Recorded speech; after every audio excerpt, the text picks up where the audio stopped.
a proposé pour une première fois le terme cellule, c'est-à-dire une petite chambre, en observant des coupes de liège avec un microscope rudimentaire à une seule lentille. En fait, des cellules végétales mortes. En fait, à cette époque-là, on s'est arrivé pour une première fois à décortiquer une cellule en réalisant des coupes sur en fait, de liège avec des microscopes rudimentaires à une seule lentille. En effet, avant, avant cette découverte-là, il n'y a plus d'analogie entre les êtres vivants, en fait. Puis, les hypothèses ont été commencées. On a commencé dans, et les hypothèses, en fait, ont été commencées et l'analogie et la maille, en fait, entre les cellules, plutôt entre les êtres vivants, c'est commencé, en fait. On a commencé à dire que les êtres vivants sont formés d'une association de différentes entités élémentaires que sont, ces entités élémentaires, ce sont les cellules. Et du coup, en fait, vous pouvez voir sur cette figure-là qui illustre une coupe de cellules de liège qui était observée dans les années 1665 par Robert Hooke, en fait, avec un microscope multi à une seule lentille.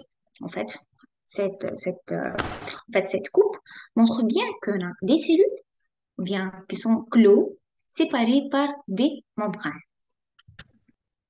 Puis, les études en fait ont commencé et à chaque fois en fait, il y a des améliorations et des observations que se mettent en place. Durant l'année 1674 en fait, par Anthony van Leeuwenhoek, a connu par ces améliorations du microscope. Et du coup, en fait, l'amélioration du microscope c'est accompagné par plusieurs en fait améliorations au niveau du micro-organismes vivants. En fait, à ce moment-là, on a commencé à parler des protistes, des bactéries, etc. C'est-à-dire, on a commencé à parler de plusieurs autres micro-organismes de taille encore plus petite que les cellules du liège qui ont été observées pour une première fois durant l'année 1664. Puis, durant l'année 1838, un botaniste, quand on dit un botaniste, c'est-à-dire ce sont les chercheurs qui s'intéressent à l'étude de la biologie végétale, un botaniste allemand qui est Matthias Schellendorf, utilisait en fait des microscopes pour étudier les plantes. Il a fini par constater que toutes les plantes qu'il observait étaient constituées de cellules en fait, bien sûr, puisque les plantes, ce sont des êtres vivants, donc, et tout être vivant donc, est composé des unités structurales et fonctionnelles qui sont des cellules. Durant l'année 1839, le zoologiste, quand on dit un zoologiste, c'est-à-dire ce sont les chercheurs qui s'intéressent à l'étude de ce qui est en fait monde animal, c'est-à-dire la biologie animale. Le zoologiste Todor Schwann, il y a aussi un zoologiste allemand. Il est arrivé donc suite à l'observation de multiples organismes animaux à la conclusion que tous les animaux aussi sont aussi faits ou bien composés de cellules. Bien sûr, en fait, puisque les animaux, ce sont des êtres vivants, donc l'unité structurelle et fonctionnelle de ces êtres vivants sont des cellules. Oui, durant l'année 1858, le médecin allemand aussi, Rudolf Virchow, a affirmé que les cellules naissent du résultat de la division cellulaire. C'est-à-dire, chaque cellule est à l'origine d'une autre cellule, etc. On va l'étudier donc on va l'étudier dans un prochain chapitre sur tout ce qui est la division cellulaire. On va parler des mitoses et des méioses, etc. Et du coup, en fait, il y aura la fondation de la théorie cellulaire. La théorie cellulaire, en fait, a été fondée par un ensemble des observations et des découvertes réalisées par les scientifiques qui ont mené à établir une théorie cellulaire qui comporte trois grands principes et qui sont Tous les êtres vivants se composent d'une ou plusieurs cellules. Chaque cellule est l'unité de base de la vie et toute cellule provient d'une autre cellule par division cellulaire.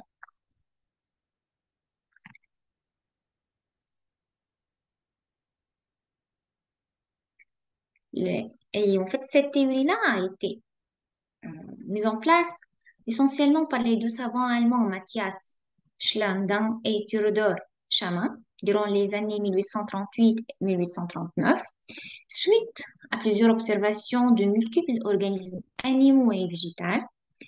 Ces deux savants, en fait, ils sont arrivés à formuler la théorie cellulaire à travers les deux principes suivants, et que sont tous les organismes sont constitués d'une ou de plusieurs cellules, et que la cellule est l'unité structurale de la vie. C'est-à-dire, tout être vivant ou bien micro-organisme, c'est composé d'un ensemble des unités structurales qui sont la cellule.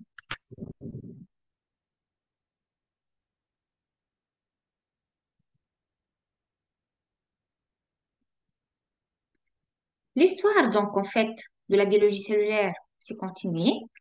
Et en 1858, le chercheur Virchow a introduit une nouvelle théorie cellulaire, c'est que la cellule est la plus petite portion de matière vivante qui puisse vivre isolée et qui puisse se reproduire. C'est-à-dire, en fait, un être vivant contient quelque chose comme 100 000, imaginez, 100 000 milliards de cellules, 10 à la puissance 14.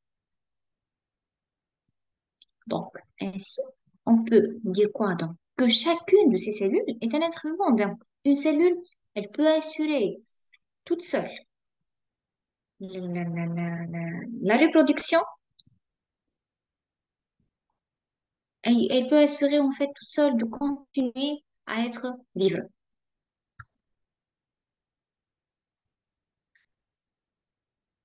Le, le progrès en fait au niveau des microscopes a assuré de petit à petit en fait l'évolution au niveau de la science de la biologie cellulaire. En effet, l'invention des lentilles grossissantes, qu'est-ce qu'elle a assuré en fait? Elle a permis d'observer de plus en plus la cellule et d'observer de plus en plus et de cortiquer les organismes cellulaires, c'est-à-dire les composants qui sont derrière une cellule. Donc, comme on a dit qu'en 1665, les cellules ont été décrites et identifiées comme quoi?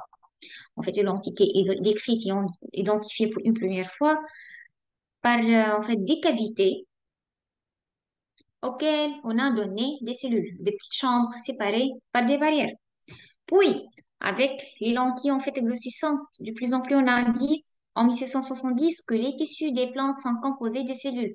On a dit à ce point-là qu'on a les cellules, ces cellules-là en fait ont été appelées comme des cellules de Malpighi.